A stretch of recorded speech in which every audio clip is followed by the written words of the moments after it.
मती अध्याय 15 परंपराउनि खे पालन करण जी सिख्या। उन खां पोइ कुझु फरीसी ऐं धर्मशास्त्री यरूशलेम शहर मां यीशूअ वटि अची करे संदसि खां पुछण लॻा, तुंहिंजा चेला छो पुरखनि जी परंपराउनि ते नथा हलनि? उहे छो अशुद्ध हथनि सां रोटी था खाइनि? इन ते यीशूअ उन्हनि खां पुछईं, तव्हां माण्हुनि जी ठहियल परंपराउनि खे मञण जे करे परमेश्वर जी आज्ञाउनि खे छो था नज़रअंदाज़ कयो? छोके परमेश्वर चयो आहे, पंहिंजे माता ऐं पिता जी इज़त कर ऐं जेको बि उन्हनि जी गिला करे उन्हनि खे ज़रूरु मारे छॾियो वञे। पर तव्हां माण्हुनि खे ईअं था सेखारियो कि अगरि कोई पंहिंजे माता पिता खे ईअं चए, तव्हांखे जेकी बि शयुनि जी मदद जी आशा मूंखां हुई उहो सभु कुझु मां परमेश्वर खे अर्पण करे छॾियो आहे, हाणे उनखे पंहिंजे माता पिता खे ज़रूरी शयुनि जी मदद करण जी ज़रूरत कोन्हे। ईअं सेखारण जे द्वारा तव्हां पंहिंजी ठातल परंपराउनि खे पूरो करण जे फिराक में परमेश्वर जे आज्ञाउनि खे नज़रअंदाज़ था करे छॾियो। हे पाखंडियो, यशाया भविष्यवक्ता तव्हांजे बारे में इहा ठीकु भविष्यवाणी कई हुई। जीअं उन चयईं, हे माण्हू पंहिंजे मुंहं सां त मुंहिंजो आदर कनि था, पर इन्हनि जो दिलि मूंखां परते आहे। इहे बेकार में ई मुंहिंजी आराधना था कनि, छाकाणि त इहे माण्हुनि जी ठातल नियमनि खे ईअं था सेखारनि जीअं त उहे परमेश्वर जा नियम हुजनि। माण्हूअ खे अशुद्ध करण वारी ॻाल्हियूं। उन खां पोइ यीशूअ माण्हुनि खे पाण वटि सॾु करे चयईं, तव्हां सभु मुंहिंजी ॻाल्हियूं ॿुधो ऐं सम्झो। अहिड़ी काई बि शइ कोन्हे जेकी माण्हूअ में ॿाहिरां खां अंदरि वञी उन खे अशुद्ध करे सघे, पर जेके ग़लति ॻाल्हियूं माण्हूअ जे मुंहं मां निकिरनि थियूं उहे ई उन खे अशुद्ध थियूं कनि।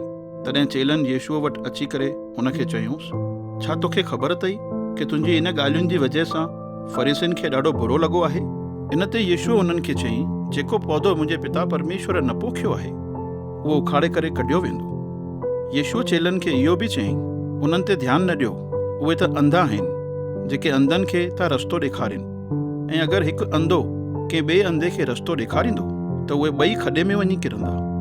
इन ते पतरस यीशूअ खे चयईं, प्रभु, असांखे अशुद्ध करण वारी ॻाल्हियुनि जे मिसाल जो मतिलबु सम्झाए। यीशूअ उन्हनि खे चयो, मूंखे ताजुब थो थिए कि तव्हां बि अञा नथा सम्झो कि मां छा थो चवणु चाहियां। छा तव्हांखे इहा सम्झ कोन्हे कि जेको खाधो माण्हूअ में ॿाहिरां खां अंदरि वेंदो आहे उहो वञी उन जे पेट में पवंदो आहे ऐं संडास जे रस्ते निकिरी वेंदो आहे, पर जेके ॻाल्हियूं माण्हूअ जे वात मां निकिरंदियूं आहिनि उहे उन जे दिलि जे अंदर मां ई निकिरंदियूं आहिनि ऐं उहे ई उन खे अशुद्ध कंदियूं आहिनि। छोकी माण्हूअ जे दिलि जे अंदर मां ई बुरा वीचार, हत्या, हर तरीक़े जा लैंगिक पाप, व्यभिचार, चोरी, कूड़, गिला सभु निकिरंदो आहे। इहे ई सभु बुरायूं आहिनि जेके माण्हूअ खे अशुद्ध कंदियूं आहिनि, न कि ख़ासि तरीक़े सां बिना हथ धोए रोटी खाइण जी वजह सां उहो अशुद्ध थींदो आहे। गैर यहूदी स्त्रीअ जो विश्वास। गनेसरेत मां निकिरी करे यीशू सूर ऐं सैदा जे शहर जे आसे पासे जे इलाक़नि में वञण जे लाइ रवानो थियो। उन इलाइक़े मां हिकु कनानी स्त्री जेकी गैर यहूदी हुई, उहा ईअं रड़ियूं करे यीशूअ वटि आई, हे प्रभु, दाऊद जा वंशज, मुंहिंजे मथां रहम कर, मुंहिंजी धीअ खे दुष्ट आत्मा ॾाढो सताए रही आहे। पर यीशूअ उन खे कुझु बि जवाबु न ॾिनईंसि। सो इन ते यीशूअ जा चेला जेके उन सां गॾु हुआ उन वटि आया ऐं संदसि खे विनती करे ईअं चवण लॻा, हिन खे जवाबु ॾेई करे हितां रवानो करेसि, छोके उहा असांजे पोयां पोयां ॾाढियूं रड़ियूं करे हली रही आहे।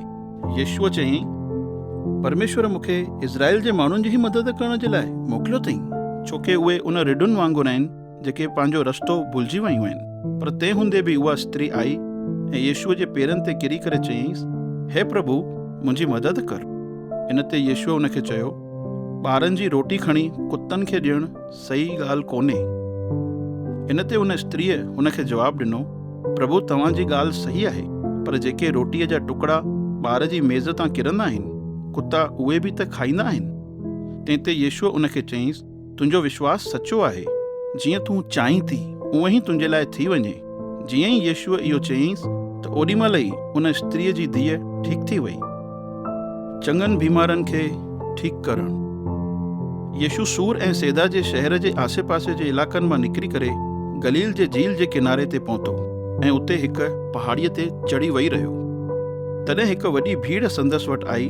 उन भीड़ में माण्हू लंगड़नि, अंधनि, लूलनि, गूंगनि ऐं ॿियनि चङनि ई बीमारनि खे पाण सां गॾु वठी आया ऐं उन्हनि खे यीशुअ जे पेरनि ते अॻियां विहारे छॾियऊं। यीशुअ उन सभिनीनि खे ठीकु कयईं।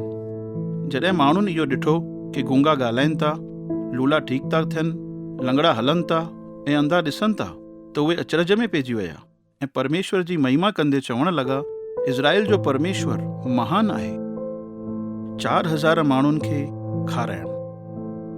यीशुअ पंहिंजे चेलनि खे पाण वटि सॾु करे चयो, मूंखे हिन भीड़ खे ॾिसी करे क्यास थो अचे, छोकी इहे लगातार 3 ॾींहंनि खां मूंसां गॾु आहिनि ऐं हाणे इन्हनि वटि कुझु बि खाइण जे लाइ न बचियो आहे ऐं मां इन्हनि खे ईअं ई बुख ते नथो मोकिलणु चाहियां, किथे ईअं न थिए कि इहे रस्ते में ई किरी करे बेहोश थी वञनि। चेलनि यीशुअ खां पुछो, इहा त सुनसान जॻहि आहे, हिते एतिरो भोजन असां किथां आणियूं कि इहे सभु पेट भरे खाइनि? यीशुअ चेलनि खां पुछो, तव्हां वटि घणियूं रोटियूं आहिनि? उन्हनि चयऊंसि, 7 ऐं कुझु नंढी मछलियूं बि। यीशुअ माण्हुनि खे ज़मीन ते विहण जे लाइ चयो। उन खां पोइ हुन उहे 7 रोटियुनि खे ऐं मछलियुनि खे खईं ऐं परमेश्वर जो धन्यवाद करे उन्हनि खे तोड़े तोड़े चेलनि खे ॾींदो वियो कि उहे माण्हुनि में विराईंदा वञनि। सो उन्हनि ईअं ई कयो। सभिनीनि माण्हुनि पेट भरे खाधो ऐं उन खां पोइ चेलनि बचियल टुकड़नि मां 7 टोकरा भरे करे खयां।